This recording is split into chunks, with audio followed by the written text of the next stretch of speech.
I'm Elliot Mulligan, and I'm joined today by Carne Ross out of his talk with the Politics Society at 6 o'clock today. Carne, this is sort of the moment where I sort of introduce the guests, but there's quite a lot of things that I've got to talk about. So you started work with the British Foreign Office, and then you're a political officer in the embassies of Bonn, Oslo and Kabul, and then head of the Middle East section of the UK mission to the United Nations. But what I want to know is, if you go back to the start, how did you first get involved in sort of the world of international diplomacy? Well, I wanted to be a fighter pilot as a child, but I'm very colourblind, so I didn't get into the Royal Air Force.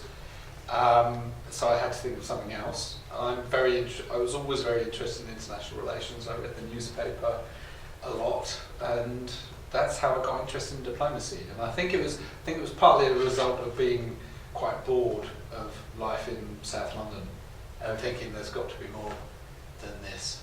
So you joined the British Foreign Service in 1989? 89, yes. And that's quite an interesting time. Long before you were born, no doubt. Yeah, definitely long before. And so you were based then first in the embassy in Bonn, is that right? That was my first posting. I did a couple of jobs in London before I went. I did the weighty job of desk officer for Belgium, Netherlands and Luxembourg, which was quite dull. And is there a moment sort of in the early 90s when you're just starting out that you sort of remember as a defining moment? Of what, being the diplomat? Yes, yeah. Gosh, I don't know, really. I think when you're overseas you kind of get it, because you're the representative of your government, which you're not when you're back in Whitehall, you're just another civil servant. So I think when you go overseas and suddenly you're speaking for your government as we rather than I, you know, we think X and Y about Iran or Saudi Arabia. I did the Middle East for a long time. And then you're suddenly speaking for your government, which is a weird kind of thing. I mean, they walk you into it in the service, but I guess that would be it. Okay, and you said previously when you were a child you were fascinated by the Cold War. If you were growing up now in sort of today's climate, what would you be fascinated by most? Well, I'm still growing up. I'm still learning. I'm fascinated by the world today. I think it's extraordinary what's going on in lots of places. Many, many good things. Unfortunately, I'm still very interested in conflict. I don't quite know why. I think it's the drama of it. It's also because now I've been involved in lots of different wars in one way or another, so I kind of know a bit about it, know the dynamics of it, know how they start, and know a little bit about how they might end. So there's plenty of war to be interested in. But you know, when I was starting out in all of this, the West was very much the dominant actor. What the West thought was what mattered most. It was the end of the Cold War, 89. And now, obviously, that's not the case. So you've got to understand much more. I mean, you've got to understand China. At a minimum, lots of other things as well. The multipolarity of the world, if you want to call it that, is a much more challenging prospect to understand, but therefore also interesting. Okay, and you mentioned conflict earlier, and so you testified in the Butler Review for Iraq, and that's when you said that at no time during the war in Iraq, during your work in Iraq, did the UK or the US assess Iraq's WMD that they pose a threat. I was kind of wondering, what was sort of going through your mind at the time when you were testifying, and to an extent, why did you testify? Well, I'd worked on Iraq and WMD for 4.5 years at the UK mission to the UN. I was our Iraq specialist, so I really knew the subject. I was our liaison with the weapons inspectors.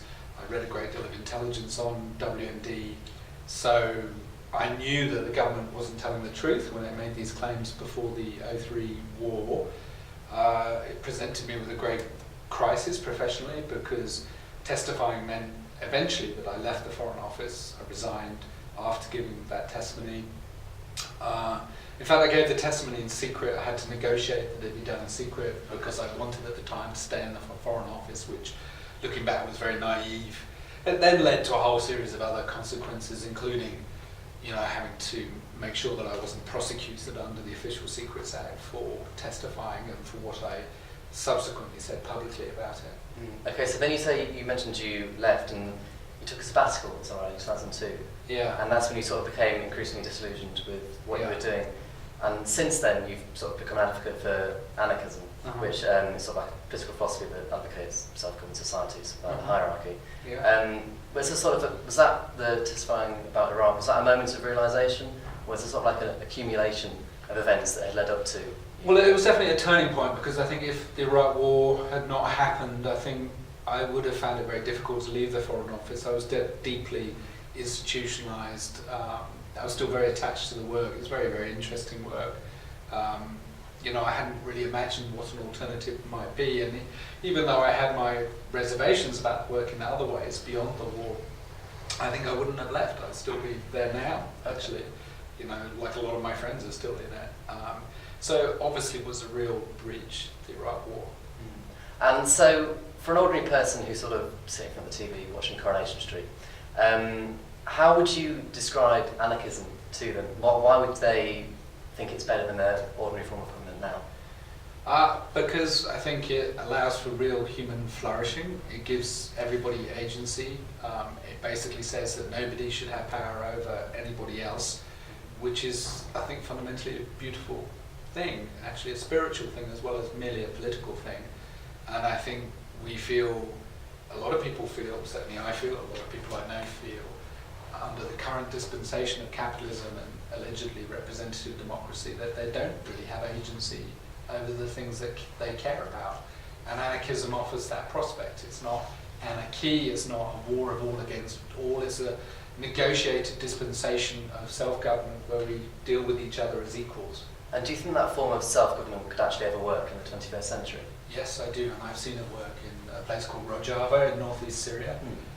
They have established a society along these lines, and it works, and it's a very impressive and very moving thing, and if they can do it in northeast Syria, I think we can do it here. Okay, and you mentioned sort of Rojava, and then there's other examples sort of in Catalonia in the Civil War in Spain. Yeah, in Republican Spain. Yeah, but the sort of examples of success of anarchism are really rare. Why is that, do you think? Because I think humans have been told that they shouldn't trust each other, they've been told that they need hierarchy in order to have order, and I think in some cases, you know, the circumstances have not been right. In fact, the 21st century, I think, offers a more propitious environment for anarchism to work as a political philosophy than ever before. Because we have so many connections with each other, we have such extraordinary access to information, we're becoming, in a sense, denationalised. I think people are far less attached to their national identity and to the nation state as an organising unit of life. And I think there's much more scepticism about democracy, or what passes for democracy, even in the West. Okay, so sitting across in front of me now, you're dressed smartly, you're a former British diplomat. You don't seem like an archetypal anarchist, almost you seem the antithesis of it. Would you then say that sort of anarchism has a sort of image problem that needs to be corrected? I would say that, though I think, you know, image problems are, you know, in the eye of the beholder rather than, I think anarchists can dress how they want, can appear, can speak how they want. That's kind of the point, is that, you know, I would never cast judgment on the anarchist movement, and the anarchists I know, I've got a great deal of respect for them. I think there is a much broader misunderstanding about what anarchism is. I certainly didn't understand it for a long time. I was very dismissive about it.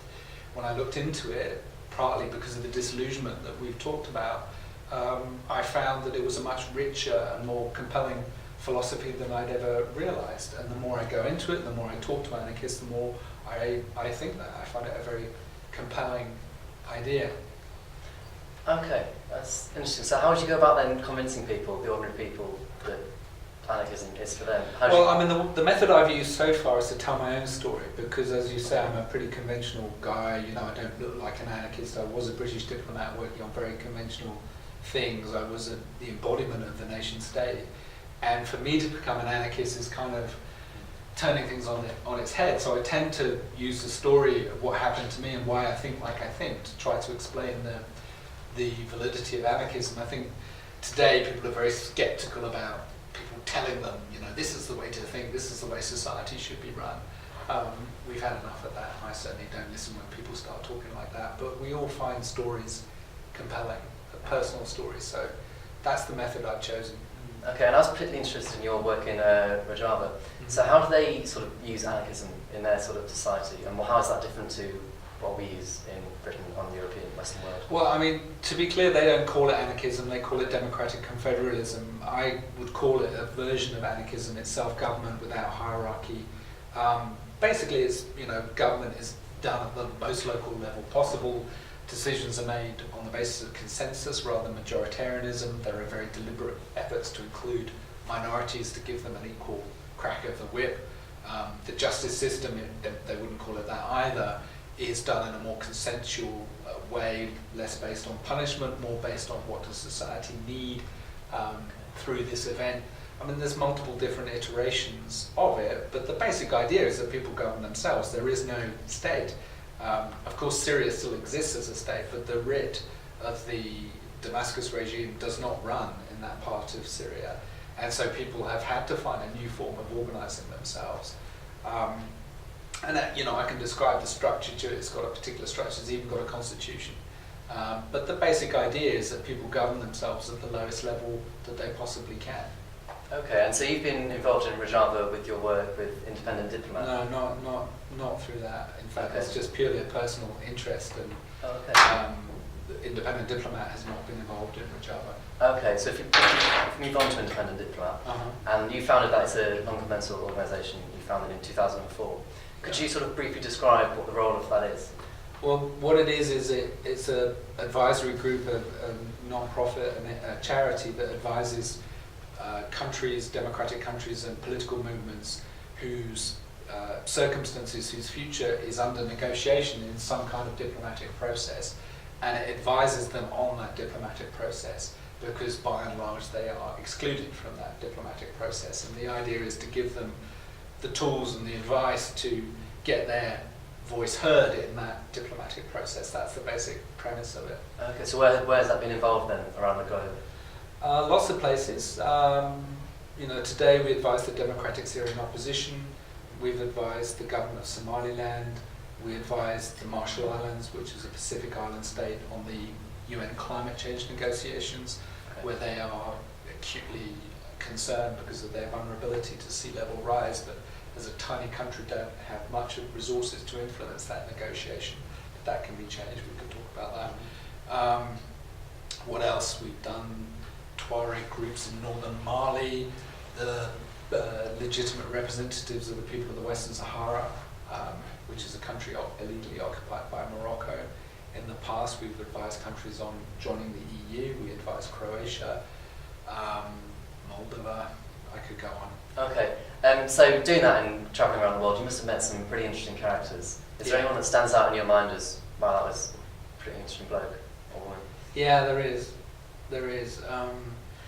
The first client I had, we call them clients, I'm not sure it's the right word because it implies a sort of capitalistic model. It's not really like that. I mean, we advise them and they educate us. It's much more of a partnership. But my first client was the Prime Minister of Kosovo, who Kosovo was subject to a diplomatic process but was not part of that diplomatic process. It was a classic example of what Independent Diplomat does. And he was then the Prime Minister. He was a former leader of the Kosovo Liberation Army, a guerrilla leader, had a remarkable personal history. And he was just one of the most extraordinary people I've ever met. I haven't talked to him for many years, but if I rang him up today and said, I need your help, he would give me his help. His loyalty is rock solid. It's partly an Albanian cultural thing, but it's also him. And he was also one of the most brilliant, intuitively brilliant political strategists I've ever encountered. And I include, Kofi Annan, Secretary Generals of the UN, senior ambassadors, foreign ministers. He was, top tier. Wow, and so there must have been some tricky political situations that you've been involved in. Is there any particular situation that stands out most as the most challenging? Today is pretty challenging because the area for us to work in this very sensitive field of diplomacy is, I think, becoming more and more constrained. Legislation against so-called terrorism is becoming very, very restrictive. We don't advise terrorist groups, I want to make that clear, but we advise, for instance, a coalition of Syrian groups. And so we have to be incredibly careful about who our advice is shared with. And it's thus becoming more legally burdensome. Our life as a non-profit, as a charity, is becoming more legally complicated than once it was. And I guess in a sense, when I started it in the early part of this century, there was a much more benign environment for this kind of work, for conflict prevention work, for dealing with parties like, I deal with guerrilla leaders, guerrilla armies, people who live in refugee camps, people who are at the edges of our conventional kind of discourse. That's why we do what we do. But it's become more difficult to work with those people. Okay, and final question. So it is rather difficult, and you've been doing loads of jobs throughout your life. What drives you as an individual to do this? That's a good question. I don't know. I'm very interested in it. I mean, I'm just always interested. Kosovo is interesting, Palestine is interesting, the nature of the world is fascinating. So that motivates me. But to be honest, when I look back on it, it's actually the folks we work with, like this Kosovo leader, like the people from the Western Sahara. They are extraordinary people. I mean, we live a very bland, comfortable, safe, cocooned existence in the West. And these folks have lived through wars. They live in refugee camps, they live in deserts, and yet they keep going. And they do so with great gusto and great good spirit and great intelligence, extraordinary intelligence. And those people have taught me a great deal. And they've taught me a lot about resilience, and they've taught me a lot about determination and belief. And it's been a great privilege to work with people who really have a sense of purpose. I think ultimately this is what this work has been about for me. We don't really have a sense of purpose in the West. Your career, your personal financial enrichment, who gives a shit about those things? They're meaningless. They really are. What matters is a life of purpose, and I have been very privileged to have that because of the people I work with. That's fascinating. Carne Ross, thank you very much. Thank you. Thank you.